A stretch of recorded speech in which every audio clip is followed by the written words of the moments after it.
Welcome to another episode of Crosstalk. My name is Kevin Tocci, and I will be your host for the next 30 minutes. Now, as you come to expect from this particular program, at least some of you that I meet out on the street, is just you like hearing about what's going on in the two communities that we serve. So this is kind of a vehicle to be able to talk about a number of different things. It could be, we're getting close to town meeting. We speak to folks about some of the articles. It could be somebody who is running a couple of weeks later for in one of the two towns, running for selectmen or planning board or what have you. It could be about an event that's coming up. It could just be about some of the folks that we have in the two communities or in and around the South Shore. It's a place where you get to kind of find out what's going on. And as you'll see later on in the year, we'll have state elections, and we try to bring some of the folks who are running for office so at least you have a better understanding as to who they are. Today we have a fantastic show. Great guy who's sitting to my left, and he is Mr. Michael Ganshirt. He is the president of Dollars for Scholars. And he's got many other titles. He won't tell you. But, on a good day, if you stop by Town Hall, you'll see him in and around the place. And he's active at a lot of different things and events. Sure. Michael, how are you doing? Great. It's a pleasure to be here. It's been a couple of years since I've been here, so thank you for having me back. Well, I told you, we got to get you on here a regular basis. Sure. And expose some of the things that you do, the goodwill that you and the organizations that you serve do. Yeah. One of them, of course, the leader when it comes to fundraising and helping our youth, right, at least be able to financially help their education, yeah, secondary education. Is Dollars for Scholars. Right. I think as you hear the presidential candidates talk more and more, it's all about college education, yeah, the high cost of college education, yeah, higher education. How are people going to be able to afford it? And so we just try to help as best we can the young people of Whitman and Hanson who may not have a lot of money, who want to go on to college, and they're looking for scholarships. So we basically spend our time raising money throughout the year and awarding them at the end of the year. You put a lot of time and effort. You and the folks that, right, you work with, you guys put a lot of work in, and it's you do it because why? Well, it's very rewarding both for us and for the students that receive the scholarships. It is true because when we go to some of our conferences where we meet other chapters of Dollars for Scholars, we list off some of the activities we do, and we have months where we do one activity, months where we do two fundraisers. And some of them are very impressed with the amount of activities that we have, the amount of money that we raised, especially considering it's two small towns of Whitman and Hanson. So we do have an impact. How long have you been involved with Dollars for Scholars? Just as a reminder to the folks who are watching, maybe folks who are new to the Whitman Hanson area, don't know who you are. How long have you been involved? It kind of gets broken up there. I was involved as a student back in the 80s, and then right after I graduated, I joined the Dollars for Scholars board. So that was probably about 14 or 15 years. I left it for a little bit of time while I was working, and I came back about 10 or 11 years ago. So probably about 25, 26 years. My goodness. Of involvement. And I've kind of served in a lot of different capacities. So right now I'm serving as president, but I enjoyed every aspect that I've worked on so far. What do you feel are some of the things that are rewarding for you and the members of Dollars for Scholar? What's the rewarding part of it? Is it a matter of when you guys have that special ceremony and then the students from the Whitman Hanson region are there and they're getting money to be able to go on to some of the finer institutions that we have here in and around the South Shore and the New England region? Yeah. It's a very impressive night, awards night, where you've got the students, you've got the parents, you've got all of the community organizations and the businesses that have helped contribute. They get to present them to the students, so they get to meet their benefactor, the person that actually is sponsoring the scholarship. And it's just a very, very nice night. And you get to say, oh, I remember when they were a freshman and they were helping us with this activity or that activity, and now they're going on to college. And it's a warm, very receptive community event. Right now would be kind of the time of year that the wheels are slowly turning, because this is where you're trying to be able to raise that capital, right, to be able to take it, and do your fiduciary duty and giving it to said students. Yeah. We're kind of coming out of hibernation right about now. We have a few activities in the fall, but right now this is the springtime. So right now you'll see a couple of activities a month. I know the first one that we have coming up is the Taste of Whitman and Hanson. Yes. And that's Thursday, March 3rd at 5:30 to 8 at the Whitman VFW. Same place it's been. This is the 9th one we've had. So it's the same place it's been the last 8. And the attendance has been strong every year that we've had it, with the exception of one year where it snowed a lot, and we're not going to even mention that 4-letter word. Sure. It's a bad word. So we always have about 250 people there. We have 20 or 20 plus restaurateurs or food service people that provide samples of their food to the public. The public pays an entry fee, and they can eat as much as they see, basically that day. And it raises a substantial amount. It raises about $4,000, $4,500 for students that are going to go on to graduate. So it's really a win-win for us, for the students, and for the restaurateurs who get to promote their businesses to the people, the townspeople. We'll get back to the Taste of Whitman and Hanson in just a moment. Sure. What do you find yourself? What do you annually, as an organization, able to raise and distribute? And I'm sure that it's climbed each year. It has jumped in the last 10 years. About 10 years ago, it was in the 50s. It was probably about 58,000. Last year, it was over 110,000. So it's more than doubled in the last 10 years. Wow. And it's truly a testament to the residents and the businesses and the community organizations, because that's where most of our money comes from. We plan these activities, and we probably raise 25% of what we give out through these activities. But the majority of the money comes through contributions from the businesses, from the community organizations, and from residents and families who sponsor scholarships. So it seems as though it's like it's a team effort, and it's a community effort to be able to do this. Talking about, and again, the businesses in both towns are phenomenal when it comes to, if they know that there's something coming up, even if they're struggling themselves, are willing to help out. I think they do that because they see the names of the students that are getting the scholarships. It's their customers that come in. It's their sons and daughters. It's their neighbors. It's their sons and daughters. So, I mean, you recognize the names. It's wonderful to donate to national organizations, national charities.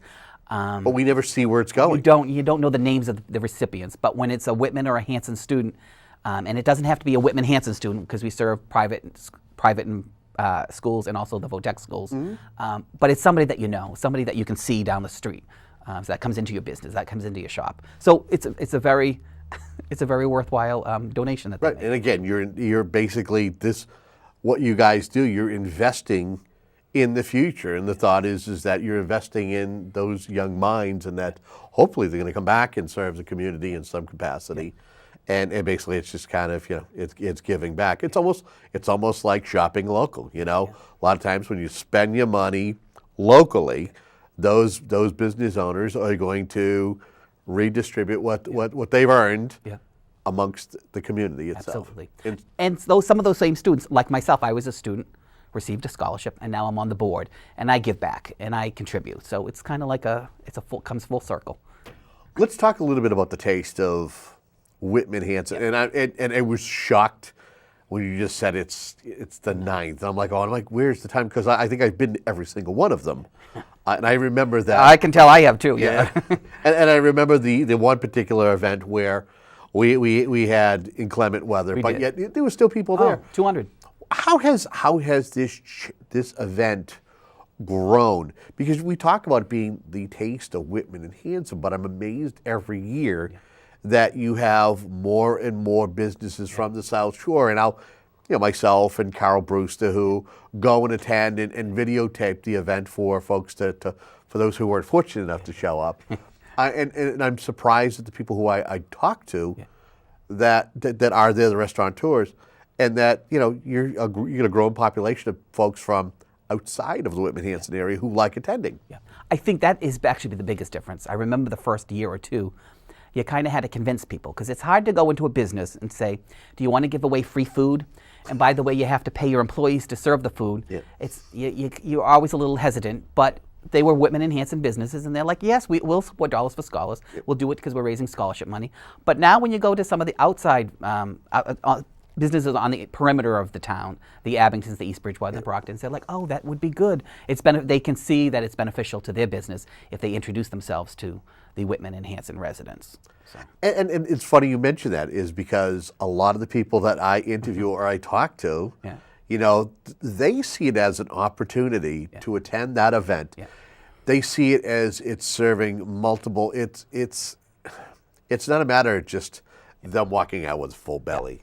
And while the primary goal is the students and it's raising money for the students, a lot of people see it as an opportunity. That maybe there's a handful of restaurants that they go to, but you know what? If they knew more about other restaurants, and it gives them that opportunity to try, food from other restaurants, they go, hey, I just tried. I'll give you an example. The shepherd's pie from McGuigan's Pub, where they're like, oh my God, I didn't realize that they, That's it. Yeah, you're right. Because a lot of people say, Whitman restaurants, aren't they just pizza places and sub shops? And it's like, no, they have a lot of variety that we offer, So it's been wonderful. If you go to the event, you'll see that there's table to table to table, there's something different for you to eat. So right, and it goes from whether it's appetizers to entrees to desserts, the Cristo salad, fruit from edible arrangements. Yeah, there's a cornucopia of restaurants that go. Now, where do we stand right now, early on, as to how many restaurants do you have? Are you starting to slowly get back word from the different restaurants who will be attending this year? We've been getting very good responses. Right about now, we have 21 committed. And it's early. It is early. 21 committed. One that's iffy, and one that I haven't heard back yet. But that's a very good number right now. A lot of times, as you're 3 weeks out, people are still making up their mind. We do have 5 new restaurants that will be participating this year. So I know Regal Marketplace will be there, serving a variety of what they serve. Okay. Cameron's Restaurant and Lounge in East Bridgewater will be coming this year. I know they're under new management, so they thought this would be a good opportunity to introduce themselves to the community.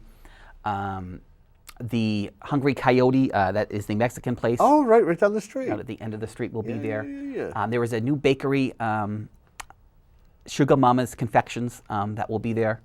And the final one was an interesting story. I got a call last year from Southeastern Regional Vocational School, and they have a culinary arts program at night. And they said, oh, can we come and just watch the event? And I said, that's fine. And they bought tickets, which is even better. I would have invited them, and they said they were interested in doing it the following year, and that would be this year. So they're going to have a group of students that will be serving food this year. So that's 5 new. So Southeastern Regional, I'm surprised, and I'm saying this openly. Do you know what I'm going to say next? Yeah, the invitation is always open for any school program. I know that there is another vocational school that actually serves both of our regions that I'm surprised, and they actually have their own little restaurant. I'm surprised that you haven't heard from them yet. The invitation goes out to them, and I'm sure they're hearing it right now. Well, Dr. Hickey, if you're watching this right now, maybe you might want to see if some of your culinary kids want to come hang out. It's a great learning experience for them. Because the restaurant that's Social Votech has is the Brass Lantern, and it's phenomenal. And it's wonderful, So maybe that's something. We'll see what happens. I'm just throwing that out there. That's right. But it's a fantastic time, and I'm not just sitting here just saying it because Michael's here. I've been there every year, and it's great. And what's even funnier is that there are other ones that are on the South Shore that I've gone to, and they're okay. But there's just something about the taste of Whitman and Hanson that it just has that special feel. Going over to the VFW and participating in it, I think it's big, but it's not too big. I don't know. I've gone to some of the other ones in the events. Some of them are 500 people come.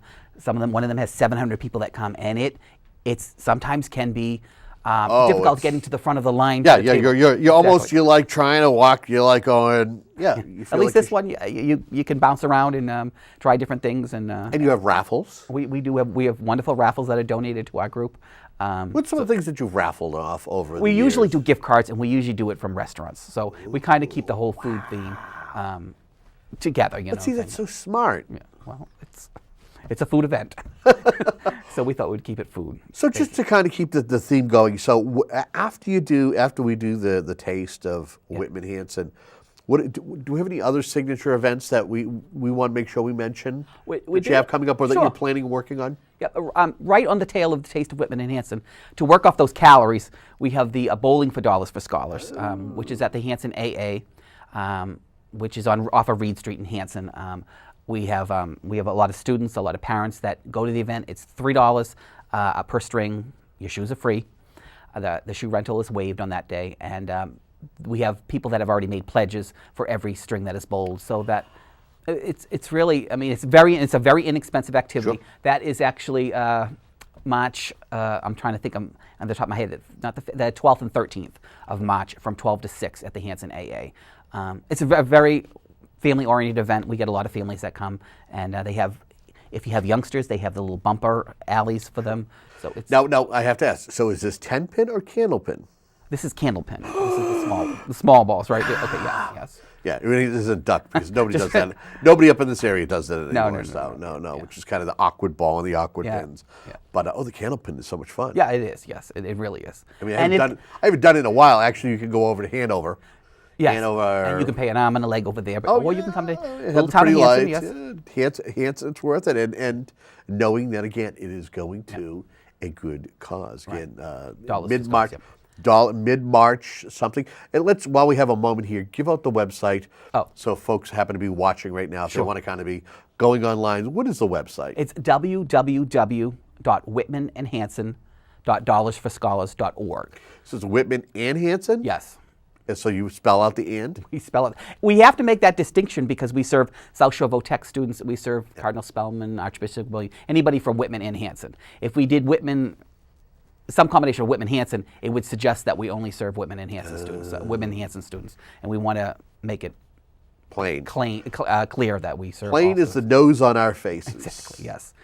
So that event that's at the 12th and the 13th at the Hanson AA. And then come April, we do Scholarship Month. I know most people will see that thermometer that sits. Pop out on town hall, both town halls, yeah. It sits on the lawn, and sometimes it gets blown over if it's a windy day, sometimes it doesn't. So anyway, that begins Scholarship Month, and that's when we send out our annual appeal letter to all of the residents in town, asking them if they can make a gift or a donation to Dollars for Scholars. If they make a donation or a gift of $100 or more, they can actually name the scholarship in memory of someone. So that's a very nice, thoughtful suggestion. We also have two other events in April. We have a meat raffle that we'll be having at Damien's on the 9th, which is a Saturday. And then John Russell Studios does a cut-a-thon. This is the third year that they'll be doing a cut-a-thon for Dollars for Scholars, and that would be on the next day, April 10th, from 10 to 12. And to wrap that up, if that wasn't enough, there is a Spring Electronic Recycling Day in May, the first Saturday in May. We have that in Hanson. And so, what types of things now? Is it like instead of the town collecting the money, the Dollars for Scholars? So if somebody wants to, they have For a fee, yep. For a fee. They come in and they bring whatever their old electrical items that they might not be able to dispose of via the regular trash methods. They come, and we have students unload their car for them. They get sent to a recycling facility, and we take the fee and we again Reap turn it the around. reward. We turn it around and we grind it as a scholarship on awards night, which is June 1st. Talk to me how much. I don't know if fun is the word to use, but or joy. Maybe it's joy when you put up the thermometers at the respective town halls, and having to make the changes. What's that like for you and for your group? I think it's wonderful because you get to see. It brings awareness to the fact that it is April, and although we sent you the letter and it might be on the end of the divider, you haven't got around to look. It's a reminder that it is Dollars for Scholars Month. It is April. We need the money, and it's almost time to be granting it out. And it is nice to see the amount go up further and further. So I would ask. It's getting closer, At least you're getting closer. How about as far as those who want to participate in the scholarships themselves? Is this strictly something that everybody knows about, or do you find people come? Have you ever had somebody come up and go, "Oh, I didn't know I could get a scholarship through Dollars for Scholars"? Is it something that the school system, the school district itself, is very much on top of, making sure they let students know that there's available money? The guidance department at Whitman Hanson is wonderful. And we do communicate with some of our outside guidance departments, such as South Shore VOTEC and some of the private schools. I don't know that the message gets out enough to them, but the Whitman Hanson one, they have an assembly for students so that the students, we go over our application with the students during the school day so that they at least are aware of some of the things that they should be doing when they're filling out our online application. Our application it's online. Students can fill out their application or begin to fill out their application anytime through the course of this school year. They can only apply from February 1st through March 15th. So right now it's the middle of February. We are actually taking applications now. And they can find that information at that website that we talked about, www.whitmanandhanson.dollarsforscholars.org. And there's a student section, and they just need to click on the student section, and they can start filling it in. The students find doing things on the computer much easier than other people. Exactly. We do. Yeah. We like the paper ones, but they tend to, the one on the electronically sent to us seems to work for us. Is there usually stipulations? How does it work as far as the scholarship thing? I mean, do the students have to meet certain criteria, and do you have a diversity of scholarships that you guys give out? Well, there are three criteria. One is that you need to be a Whitman and Hanson student. Okay. That's obvious. You need to have a 2.5 grade point average, and you need to be a senior in high school. Okay. So we have not gotten to the point where we're doing renewable scholarships for students that are their first and second and third year in college. I mean, that's something that we're looking at in the future, but right now it's, for our organization, it's just high school seniors. We do have some scholarships. It's a non-restricted scholarship program, so that as long as you meet those criteria, what happens is we review your application. We review it on a number of factors: your grade point average, SAT score, employment, activities, school activities, and outside activities, an essay on what your goals are in life, and finally special circumstances. We have an awards committee that reviews all those, scores them, and then the top student that's the most well-rounded tends to get the highest award, and it goes on down. Last year our top award was $3,400, and the lowest was $300. This year the lowest will be $500. We don't know what the highest will be. It depends on how much money we raise, which is the point. The more money we raise, the more that people go to our activities, the higher the scholarships can be, and the more we can give out to students. That is very interesting. Let me ask you this, and throw a fax at you. Yeah. Frequently asked questions, Sure. and you knowing this is kind of a vehicle that, if it'll help you have to answer a particular question that's asked all the time, gives you that opportunity. What are some of the questions that you are asked repeatedly, and if you could use this as a vehicle to say, well, I'm always asked this, and the answer or is this? Well, there's just some points that I would mention. You don't need to get a recommendation. People are always asking, do I have to get who do I have to send my recommendation to? You don't need a guidance counselor recommendation, or you don't need a teacher recommendation. It ends March 15th. You can apply up to March 15th and come back and save the material and keep adding to it up until the deadline period. A lot of people ask the question, my student doesn't go to Whitman Hanson, are they still eligible? And as I said, anybody that lives in Whitman and Hanson is eligible. So those are some of the frequently asked questions.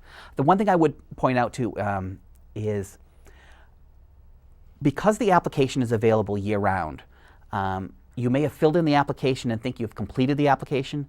Until you hit the submit button, it isn't submitted yet. So you laugh, but if you're the student, it's almost it's easy. I mean, again, you talk about the hard copy and having it in front of you, and if you go to put it in the mailbox and there's not a stamp on it, well, it's not going to happen. It'll be sent right back to sender. Right. But if you don't hit send, well, then you haven't completed the task. Yeah, and there are examples where people they've spent hours doing their application and they haven't sent it, and we don't know that they haven't sent it because they haven't submitted it yet. It's there somewhere, but we don't receive it. So that's always a concern that we have. We got about 5 minutes left. Okay. That could be an eternity for some people. Anything that I haven't asked you in regards to Dollars for Scholars, the group of folks that you're working with, even if you want to kind of recognize the group of folks that you work with, you could do that. But if there's anything that I haven't asked you, but you feel is essential to your time in front of the camera and talking to me about this. Two things that I would mention. You said members of the group. Our group was recognized nationally as one of the top chapters for Dollars for Scholars. We were a finalist for Chapter of the Year. So they gave us $1,000, which is even better. So we're going to turn that around into a scholarship. That was this past November. We received our award. And the second thing is we are always looking for student volunteers. We're always looking for parent volunteers. Nobody has to do more than they want to do. Our parent group meets the first Wednesday of the month at the high school in the conference room of the Whitman Hanson Library. The students, they can either contact me or if they're at the high school, Whitman Hanson, if they go to Whitman Hanson, they can contact the librarian, Mrs. Boyson. She's kind of our staff contact person, and she'll let them know what activities are coming up. And I add people to my email list, and I try to let them know month out what's coming up so that they can pick and choose what they want to do. Some people don't want to stand with a can in front of a supermarket. I understand that. Yeah. But is that something that you guys do, though? Do you guys do canning at all? we do a substantial amount of just canning. curious. Yeah. Okay. You'll see us with the blue buckets. That's us. I'll keep that in mind. So you can avoid me if you want. Now, have you ever? I know that Whitman, for example, does utilizing the center of town. Have you guys ever thought of doing the toll booth thing at all, or is that something you guys have steered clear of? Prior to my joining Dollars, in the 70s, Dollars for Scholars used to do toll boothing. Toll boothing. I know that the towns of Rockland used to do it also, and I think Abington may have done it. So it was something that was traditional with Dollars for Scholars. Now that we do the canning at the elections, we've kind of shy away, just for safety reasons, of having students in the middle of center of town. You know what I'm saying? Amongst all these automobiles, we try to stay away from that. So we tend to do the supermarkets one weekend a year, and we do the elections as they come up. Okay. This is your opportunity to also look into that camera right there. Yes. Call it your own, and just kind of again talk directly to the folks at home who are going to watch this over and over and over. Yeah. And whether you want to talk to them about the Sure. importance of the taste, the importance of Dollars for Scholars, or just finding out more about it. Yeah. As I was mentioning, the Taste of Whitman and Hanson is coming up. It's Thursday, March 3rd. I didn't say the ticket price is $15 each. They can be purchased at a number of locations in town. The town clerk's office in Whitman or Hanson, Duval's Pharmacy in Whitman, Sandy's Coffee Corner in Hanson, and Ford's Insurance in Hanson. You can also, there will be a limited amount of tickets at the door if people would like to buy them at the door. If you've gone to it before, try to come back again, because like we said, we try to recirculate and get different vendors in there so that it's not the same exact people. It's not stagnant, right? No. Like I said, there's 5 new people this year. It's awesome. It is, and if you haven't gone before, you should really come. It's not like going to maybe a sit-down dinner where you don't know who you're going to talk to. You're going from table to table, and you're talking to the townspeople in town, and you're talking to all the people that are serving you food. And it's funny you mentioned that, and I'll throw this out there: is when I go. Yeah. You never know who you'll bump into selectmen. You'll bump into priests. I know that somebody priests, people who are working with civic organizations, state representatives, teachers. Yeah. So many different people from the community. It's kind of a place for the community to come and meet. And I'm going to ask you the final question. Yeah. While I know that you sample and test everybody's, because you love everybody's food, is there one particular thing that you gravitate towards? Yeah, it's cake. Yeah, it's no doubt about it. I know it's a shameless plug, but I love Costco cake, and that's what as you can tell, that's what the sugar in it, it keeps me going. Keeps you going. Not talking fast, but keeps you going. It keeps me talking fast. Website real quick as we say goodbye. Sure, it's www.whitmanandhanson.dollarsforscholars.org. Or you can Google us, and we tend to pop up right at the beginning there.